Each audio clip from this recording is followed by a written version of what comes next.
When the FBI raided the safe, I know what was in that safe. And it's not a regular safe, it's a whole room, just so you know.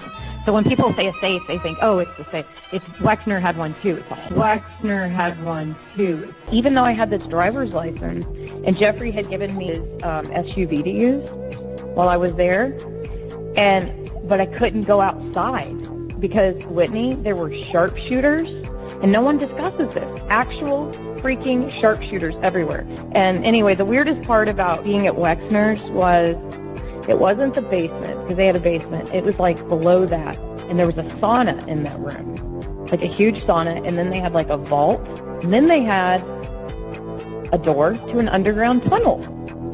And the only way I knew it was an underground tunnel was because their maid told me.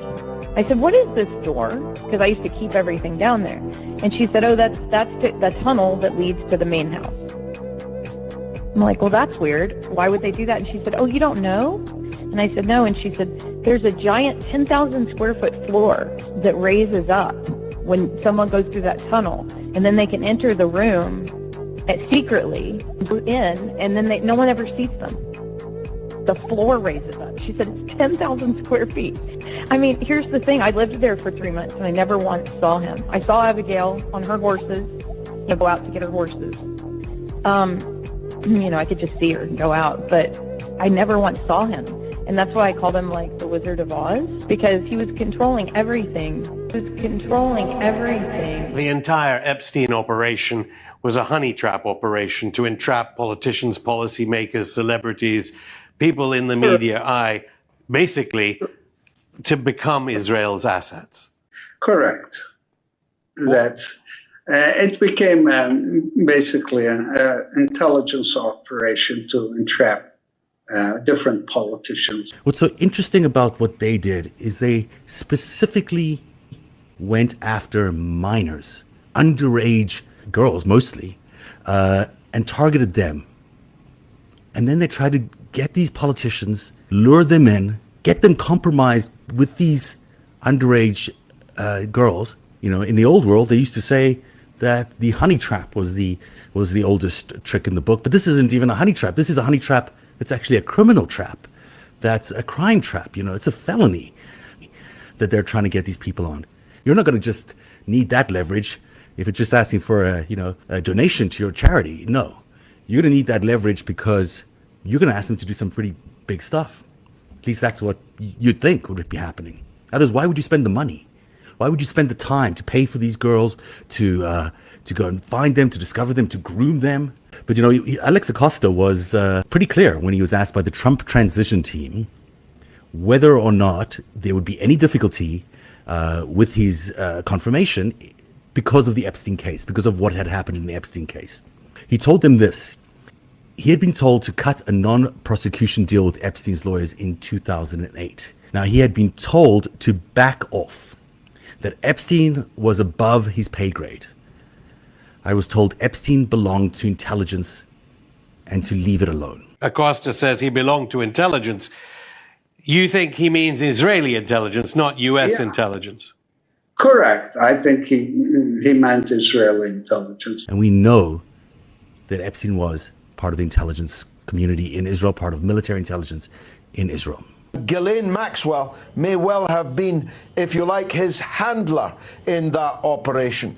Ghislaine Maxwell is Jeffrey Epstein's handler for the Israeli Mossad. I don't believe she works for him. He works for her. I think Jeffrey Epstein was recruited and given a position, pretend to be a billionaire. Jeffrey Epstein has never been a billionaire. He's never made any business deals himself.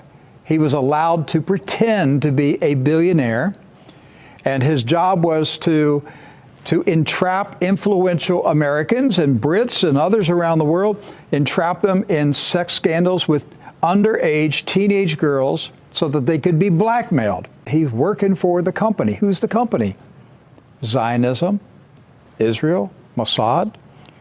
What's the plan? Entrap influential Americans and others in Great Britain and Europe.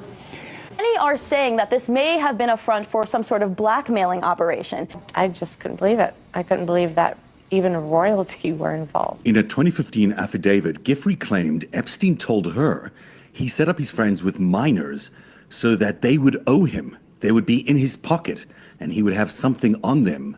Giffrey also said that Ghislaine Maxwell had a large collection of child pornography that she had made of the underage girls.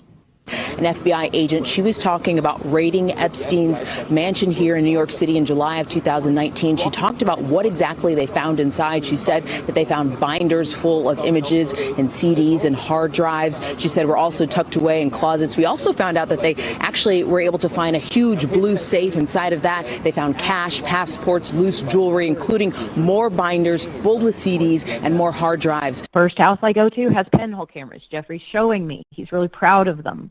Second house I go to has pinhole cameras. He says, Wexner gave me this house for $1. Wexner gave me this for $1. He keeps everything. He records it all. He said, I record everything. Keep it for Wexner in the safe. The head of the snake is Les Wexner. He wants to create this sort of wonderland for himself that he can exert a measure of control over.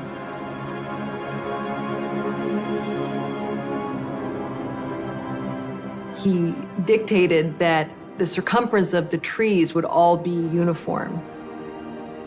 The grass is better kept in New Albany.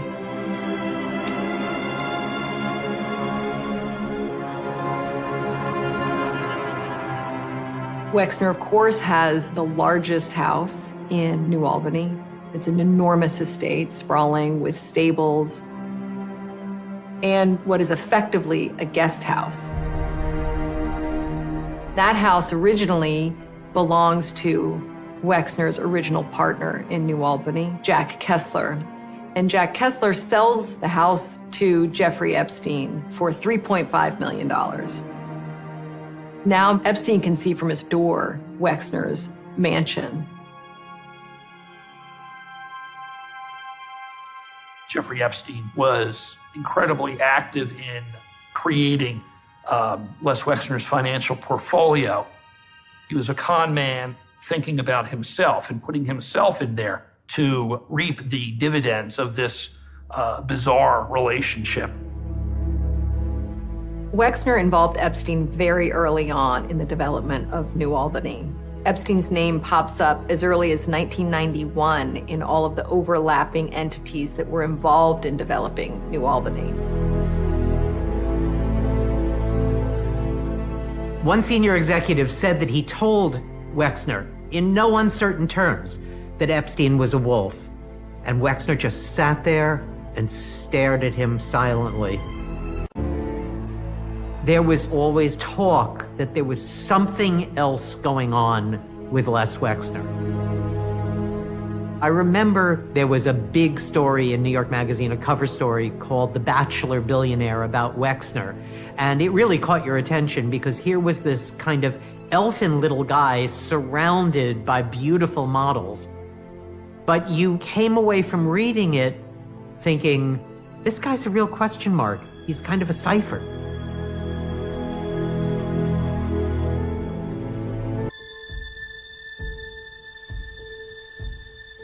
In the 80s and 90s, Fortune 500 company CEOs were just simply not gay. The very notion was incomprehensible. Wexner needed any rumor like that to go away.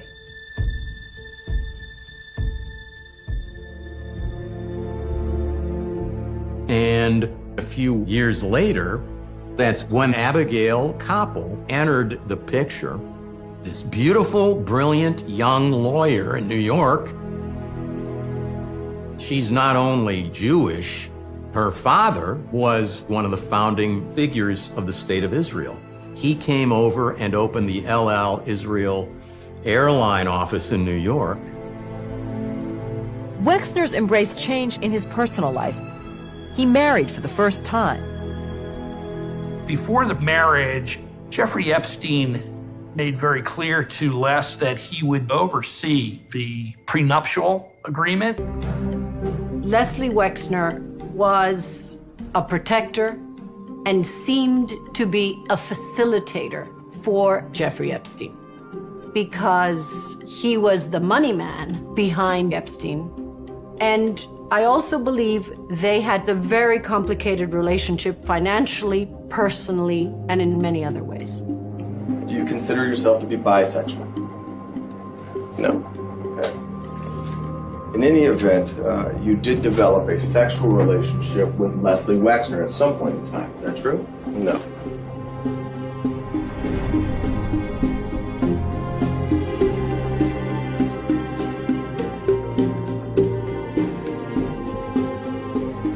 What exactly was the relationship?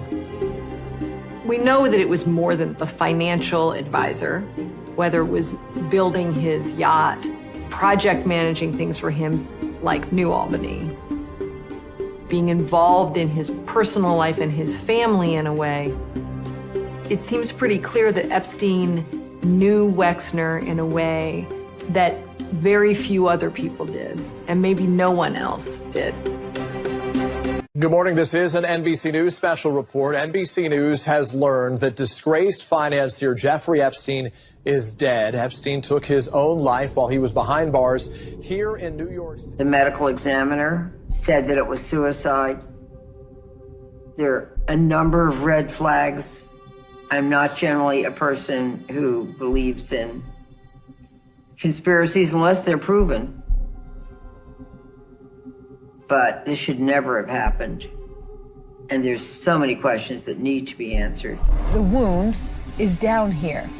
You'd think if somebody hung themselves, the wound would be maybe up here. Yes. Most hangings, the ligature slides up to beneath the jawbone, the mandible. Here it's in the middle of the neck. And to add to it, there was a total breakdown in security. The video cameras didn't work, the guards went to sleep.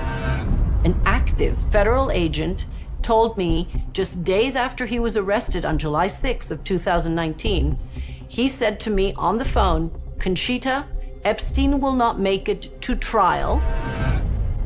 I said, what do you mean? And he said, just listen to what I'm telling you. And he repeated his statement. And of course he didn't elaborate. Are these power players a priority for us right now? Can we even touch them? It's like everything. It hides in plain sight. Epstein was hiding in plain sight. We all knew about him. We all knew what he was doing. But we had no one that would go after him. They were afraid of him. For whatever reason, they were afraid of him. This is Cindy McCain, the wife of John McCain, admitting at a conference that everyone knew what Epstein was up to, and this is the wife of a former Republican presidential candidate. That's hugely significant to say that it was just known and that powerful circles did nothing about it. And so that directly undercuts this whole narrative that, it was just Epstein and he conned everyone. But this didn't get really any mainstream coverage at all. People need to understand the fact that government, the financial world, specifically the banking world, have enabled Jeffrey Epstein's crimes. A few years later, Acosta claimed that Jeffrey Epstein's very mild sentencing came as a result of higher-ups who told Acosta that Epstein was connected to intelligence. But there's yet another level to this story. Les Wexner and Jeffrey Epstein operated in this inner world of very, very wealthy men who were staunch backers of Israel and who are rumored to have various connections to the Mossad. In fact, Ghislaine Maxwell's father, Robert Maxwell, was said to have been connected to the Mossad through Israeli intelligence. I remember post 9/11, when Les came into the store, he had a bulletproof vest on and always had a lot of security with him. We knew that he was very involved in Israel. That was what we were sort of told, why there was so much security for him then. It was kind of a big deal, but it was pretty regular. Les was always a huge pro-Israel endorser and gave a great deal of money to many charities and through the Wexner Foundation. Epstein was always in the background, moving money around on behalf of Wexner. And Wexner's money was the engine for organizations which had enormous political influence.